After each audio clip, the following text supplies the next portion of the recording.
సమాధానం లేనివాడుగా వెళ్ళాడు. వెళ్ళినవాడు సమాధానం పొందుకునే ధన్యుడిగా వచ్చాడు. తమ్ముడు చెల్లి సహోదరులారా, సమాధానం లేని ఎవరికి, ఎక్కడికి వెళ్ళాడు, ఎక్కడ ధన్యుడిగా మార్చబడ్డాడు తెలుసుకుందాం. పరిశుద్ధ గ్రంథం నుంచి కీర్తన గ్రంథము 73వ కీర్తన 28వ వచనంలో దేవుని వాక్యమును ధ్యానించుకుందాం. నాకైతే దేవుని పొందు ధన్యకరము, నీ సర్వ కార్యమును నేను తెలియజేయనట్లు నేను ప్రభు అయిన యెహోవా శరణు చేస్తున్నాను.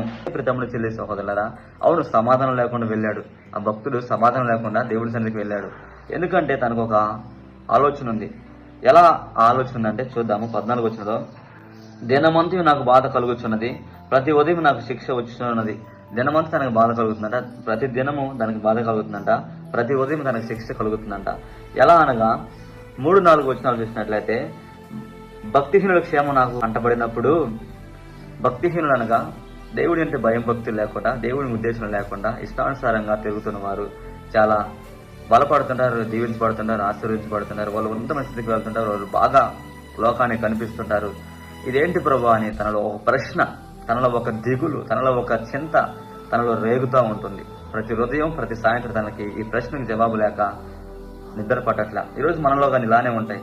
విశ్వాసులైన కావచ్చు, మరొకరికైనా కావచ్చు, వారు ఎందుకు దీవించబడుతున్నారు, భయం భక్తి లేదే, దేవుని చెప్పిన నడవరే అని అనేకమైన ఆలోచనలు చేస్తుంటారు. అయితే అలాంటి ఆలోచనలు చేసినప్పుడు, తనకు నిద్ర పట్టుకున్నప్పుడు ఆ విషయం గురించి తెలుసుకోవాలని దేవుని దగ్గరికి వెళ్ళాడంట. సమాధానం కోసం, ఈ ప్రశ్నకు జవాబు దొరకాలి అని దేవుని దగ్గరికి వెళ్ళాడంట. 16-17 వచనాలు చూసినట్లయితే, అయినా నేను దీన్ని తెలుసుకోవాలని ఆలోచించినప్పుడు నేను దేవుని పరిశుద్ధ స్థలంలోకి పోయాను, అంటే వచ్చాను, ధ్యానించాను. అంటే దేవుడి సన్నిధికి వచ్చి ప్రార్థన చేశాడు, ధ్యానిస్తున్నాడు. ఈ ప్రశ్నకు జవాబు ఏంటి అని చూడండి. అతనికి ప్రశ్నకు జవాబు దొరికినట్లుగా మనం చూస్తున్నాం. అయితే ఆయన ఏమంటున్నాడంటే, భక్తిహీనులు క్షణం మాత్రమే నశించిపోతారు. 19వ వచనం, క్షణం మాత్రమైన వారు పాడైపోతారు. భక్తిహీనులు దేవుని ఉద్దేశం లేని వారు, దేవుని చిత్తం నడని వారు క్షణంలోనే నశించిపోతుంటారు. ఈ రోజు కనపడతారు, రేపు కనిపించరు.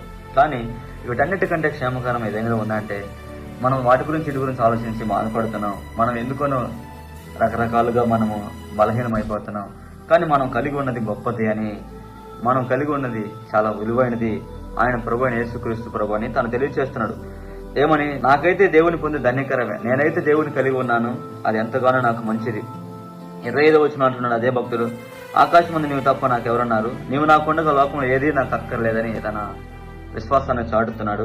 వీటన్నిటి గురించి తను దేవుని మందిరానికి వెళ్ళినప్పుడు సమాధానం పొందుకున్నాడు. తమ్ముడు చెల్లి సహోదరులారా, ప్రశ్న మనలో ఉన్నప్పుడు, అర్థం కాని చిక్కుల్లో మనం ఉన్నప్పుడు దేవుడి దగ్గర మనం వెళ్ళినట్లయితే సమాధానం పొందుకుంటాం. ఏ కష్టమైన కావచ్చు, బాధ అయినా కావచ్చు, చింత అయినా కావచ్చు, ఏదైనా మానసిక ఒత్తిళ్ళైనా కావచ్చు, ఏదైనా సరే కానీ నువ్వు దేవుని సన్నిధికి వెళ్ళినట్లయితే సమాధానం పొందుకుంటాం. ఎక్కడికి వెళ్ళాలి? దేవుని సన్నిధికి వెళ్ళాలి. ఎక్కడికి వెళ్ళాలి? క్రీస్తు దగ్గరికి వెళ్ళాలి. అన్న దేవుడి సన్నిధికి వెళ్ళినప్పుడే జవాబు పొందుకుంది. ఇంకా మనం చూసినట్లయితే కొత్త నిబంధనలో దేవుడిని క్రీస్తు దగ్గరికి ఎందరైతే వెళ్ళారో సమాధానం వారందరూ సమాధానం పొందుకున్నారు. అలానే దేవుడు గొప్పవాడు. దేవుని దగ్గర మనం కలిగి ఉన్నట్లయితే సమాధానం పొందుకుంటాం. ఈ భక్తిహీనులు చూసి మనం నశించడానికి వీలు లేదు. వారు ఈ రోజు నుండి రేపు వెళ్తుంటారు, కానీ మనం నిత్యం ఉంటాం. ఒక నిరీక్షణ మనకుంది అని తను తెలియజేస్తున్నారు. ప్రతి చెల్లి సహోదరులారా, దేవుడి సన్నిధికి మనం దానికోసమో దీనికోసం వెళ్తాం. కానీ ఆశవ భక్తుడు చూడండి, దేవుని సర్వ కార్యాలు గొప్పతనం గురించి వివరించడానికి వెళ్తున్నాడు. ఈరోజు మరి ఎలాంటి వారిగా మనం ఉన్నామా? ఆలోచన చేయి, ఒక్కసారి ఆలోచన చేయి. దేవుని గొప్పతనం చేసేవారిగా మనం ఉన్నామా, లేదా లోకాన్ని చూసి లోకంలో ఉన్న వాటి కోసం అడగడానికి మనం వెళ్తున్నాం? ఒకసారి ఆలోచించండి.